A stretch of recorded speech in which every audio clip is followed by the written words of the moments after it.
Hello children, today we'll go with a new lesson.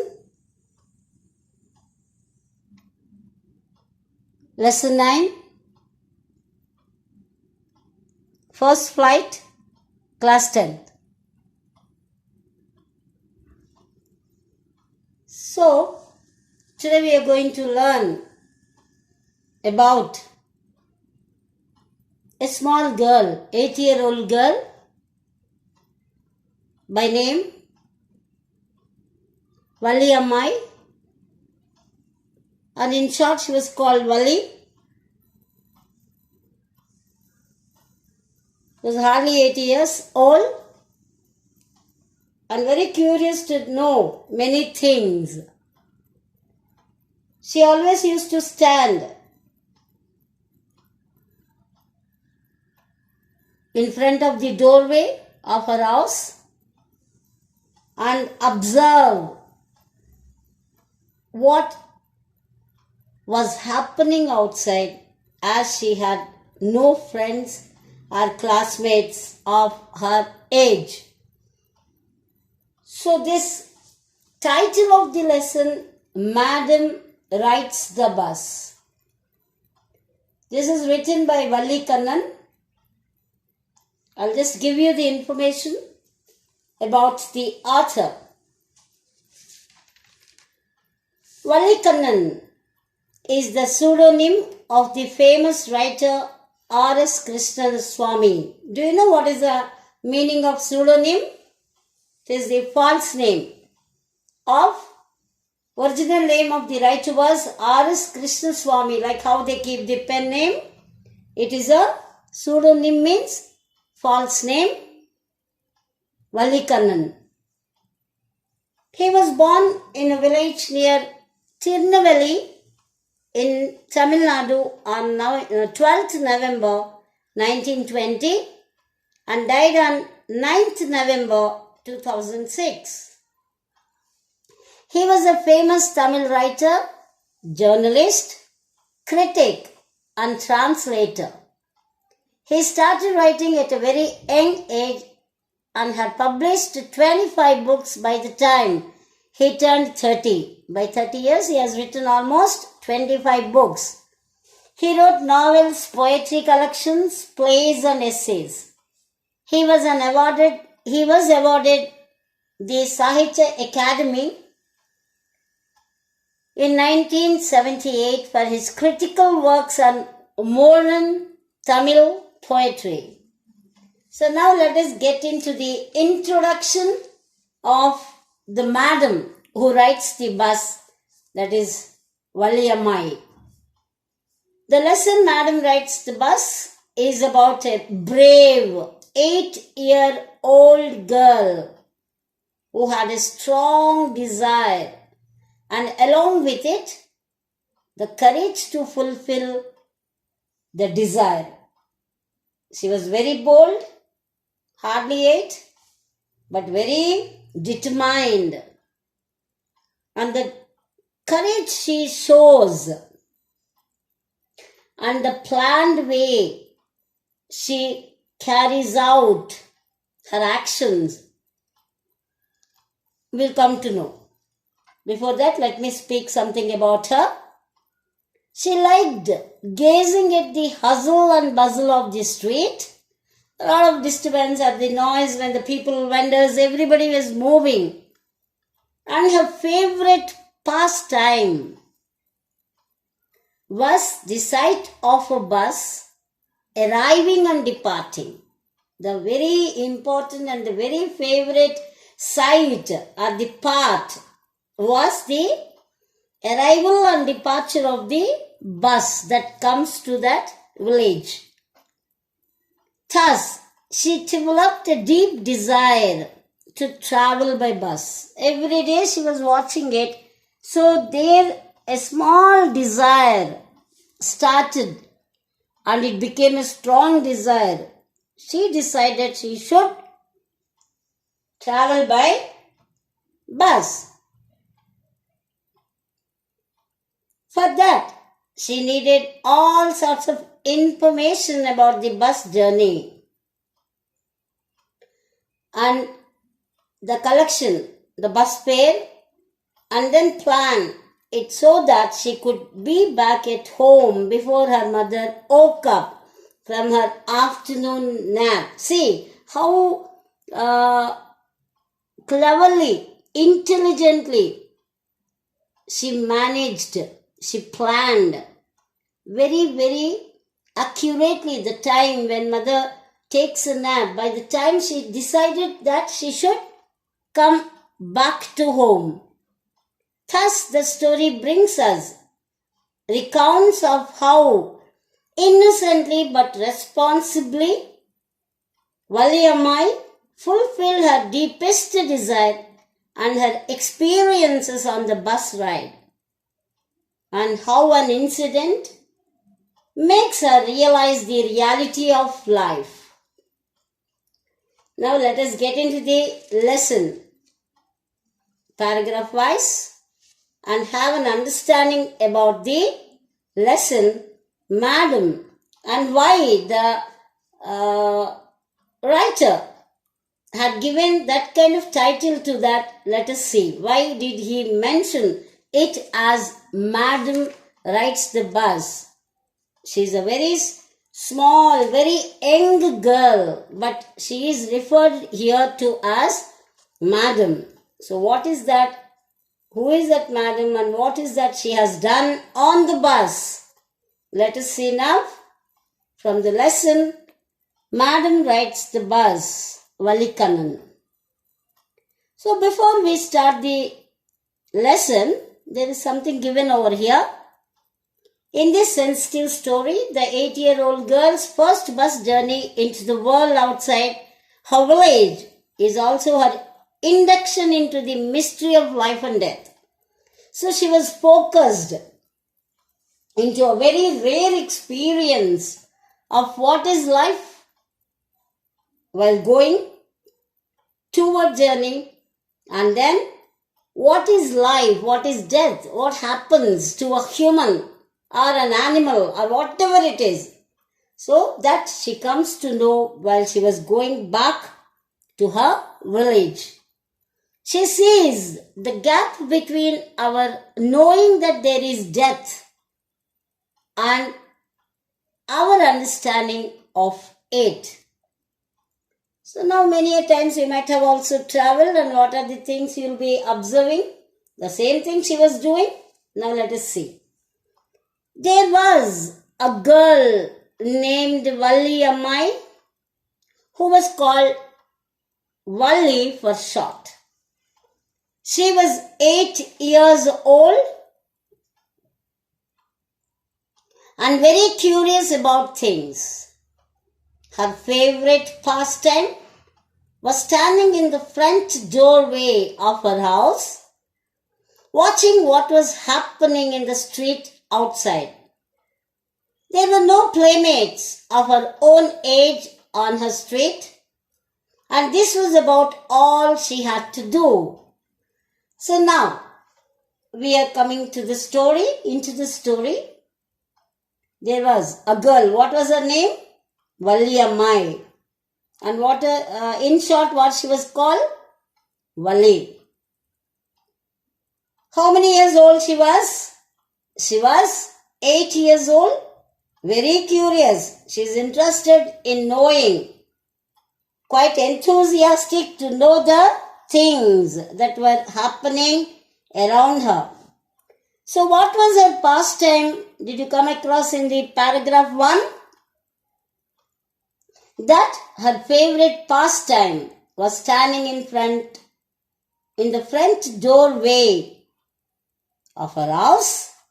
She cannot go outside, so thereby she was standing over there, watching what was happening in the street outside. It's a really very nice pastime she has developed.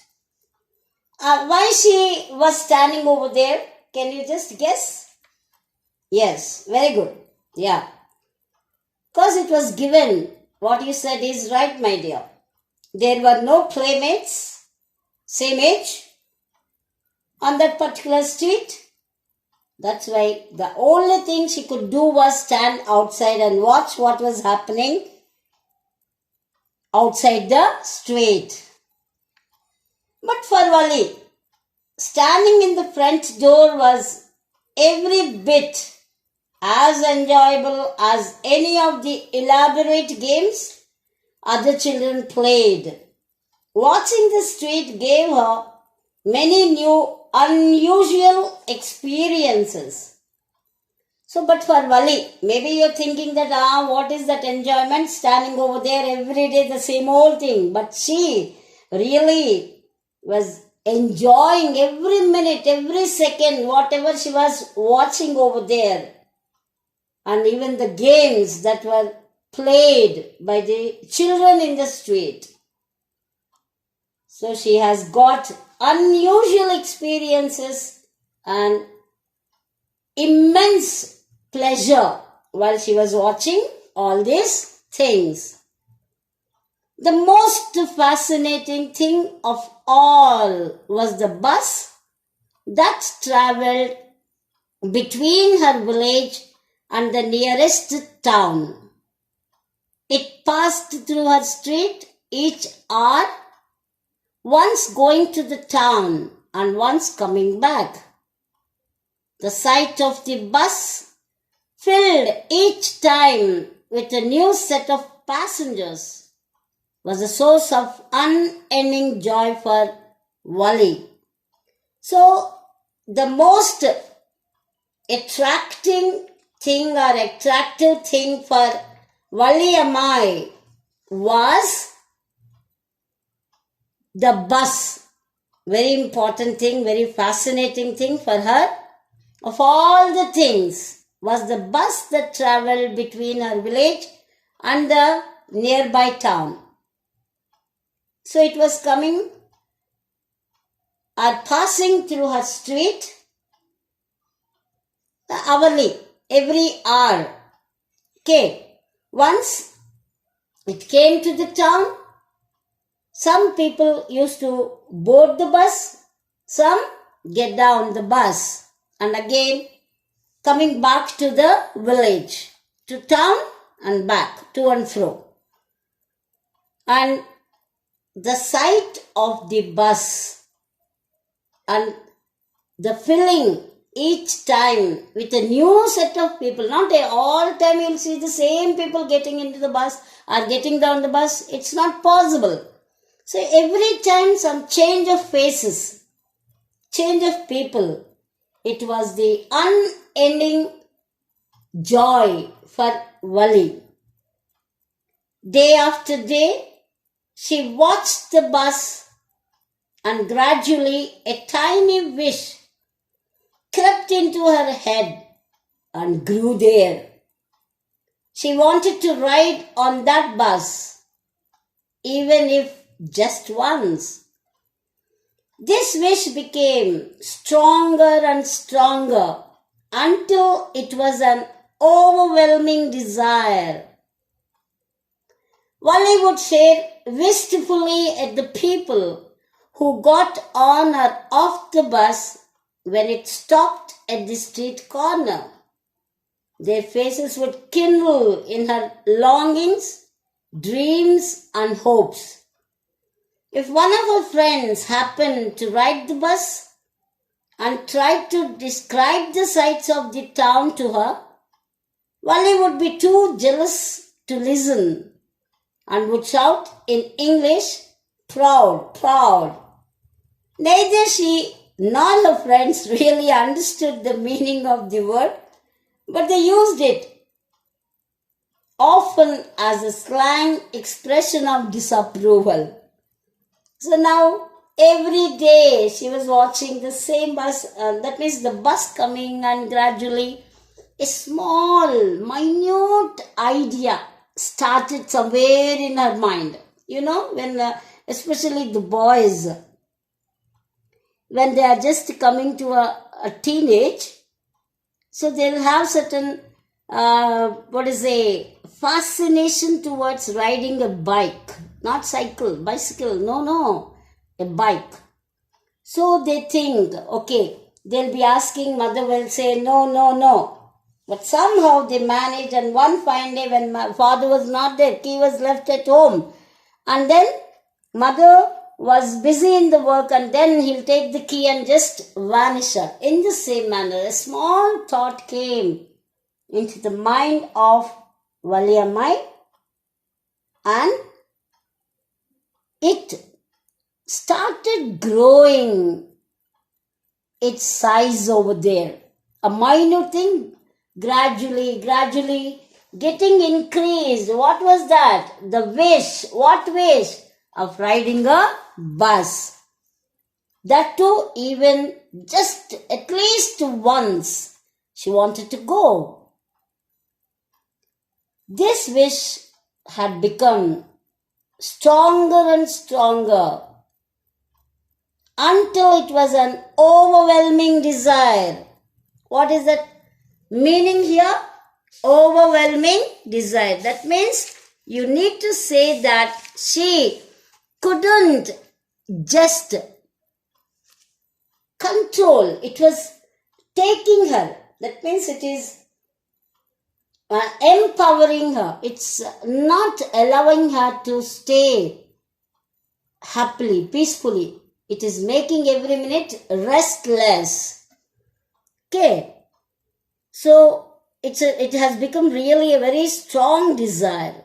Valli would now started staring at the people wistfully, means in a very longing way, as if she wanted how it would be if I go. Yeah, the thought itself was, she was really liking it. Okay. Who got on or off the bus when it stopped at the street corner. Every time she was just looking at them, their faces would kindle. Kindle, here, it's a kindle actually used for setting a light or set a fire to the sticks in order to keep the room warm. Actually, in the Western countries, this particular thing is used. Whereas here, it is the feelings, the burning feeling that she has got kindled up in her longings, a strong desire, burning desire, dreams and hopes, all. She was even started dreaming, I think so. Okay. If one of her friends happened to ride the bus and tried to describe the sights of the town to her, naturally, it happens, when anyone, if she was not going, anyone had the opportunity to go, chance to go, and they start just exaggerating certain things or what they had seen in the town. Naturally, that would be really something, a kind of jealous feeling. Why I couldn't go. Okay. Then she used to just say in English, proud, okay. Then the people used to, neither she nor friends really understood what the meaning of it. Okay. She used to say they used to, but they understood that something disapproving expression it was. Okay.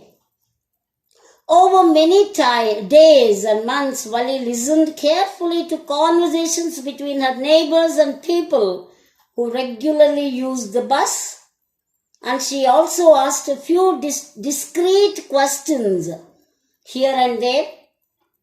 This way, she picked up various small details about the bus journey. The town was 6 miles from her village. The fare was 30 paise one way, which is almost nothing at all. She heard one well-dressed man say, but to Valli, who scarcely saw that much money from 1 month to the next, it seemed a fortune. The trip to the town took 45 minutes. On reaching town, if she stayed in her seat and paid another 30 paise, she could return home on the same bus. This meant that she could take the 1 o'clock afternoon bus, reach the town at 1:45 and be back home by 2:45. On and on went her thoughts as she calculated and recalculated, planned and replanned. So the days and months were going on. She was listening very carefully, very attentively, very eagerly. To what? To the conversations between her neighbors and the people who visited the town or who regularly took a ride on the bus. And also she was asking a very careful questions. Discreet means it should not be known to them why she was curious to know, but at the same time very carefully, not just giving any clue to them why she was asking. Just like that she was. That's why I said she is very intelligent, very clever. Okay. Many details she was coming to know from them, asking them such kind of questions. Once in a while she used to put, and as if she is so innocent, she used to ask them and they used to tell her all details. So in that manner, she managed to get small details about the bus journey. General, how to go, how to get in, what is that fare, everything. She started knowing from them. Okay, and now she calculated the distance from village to town was 6 miles. And the amount she had to give for one way, it was 30 pies. So which is almost nothing at all. A very finely dressed, fashionably dressed man just said that. For him nothing, but to Valli, who scarcely saw, scarcely means she never might have. Okay, she never saw that kind of money 1 month to next. So it seemed a fortune. Fortune means two meanings we have here, dears. One is luck. The other one is wealth. Okay. One is luck. The other one is wealth. So she was thinking that. It seemed means getting the 30 pies is a kind of wealth to her. The trip to the town took 45 minutes. See the calculation, distance calculation. On reaching town, if she stayed in her seat and paid another 30 pies, so altogether how much she has to pay? 60 pies. Okay, she could return home on the same bus. This meant that she could take the 1 o'clock afternoon bus. See which bus, how much time? Very well calculated. Planned and replanned, calculated and recalculated. Finally, she had come to a conclusion. That is, take 1 o'clock in the afternoon, the bus. 1:45, the bus reaches the town. Sit in the same bus and back again 2:45. That is the time where her mother used to always take a nap. Nap means a short sleep. Okay. On went her thoughts as she calculated and recalculated. That means 30 pies, what to do, how to get that money, how to save the money, and what were the plans, how to go without the knowledge of mother. All these things she was trying to get into her mind and she was planning about it. Okay, children, what was Valliamma's favorite pastime? Let me check. Yes, what was Valliamma's favorite pastime? Very good. Valliamma's favorite pastime was standing in the front door of her house and watching what was happening in the street outside. Very good. Now let us see some of the meanings. Mystery, something which is secretive, and then clattering sound is rattle. Elaborate means detailed. Fascinating, I already told it is attractive. Gradually, slowly. Then kindle, make. Here it is creation. Then slang expression of. That means informal words for disapproving. And discreet, I told it is careful and very quiet way of thinking. cooking up something in the mind? Scarcely, hardly. Fortune, I told. Lot of money. Wealth it is. One more I said, it is luck. On and on means continuously. Every minute. Calculated, counted. So this is what for today, my dears. Please go home. Just open the book, or while going in the bus also you can do that. Give a reading to the part which I told. Try to understand. And then if you have any doubts, you can ask me tomorrow. I'll continue with the next part tomorrow. Until then, bye. Meet you tomorrow. Bye-bye.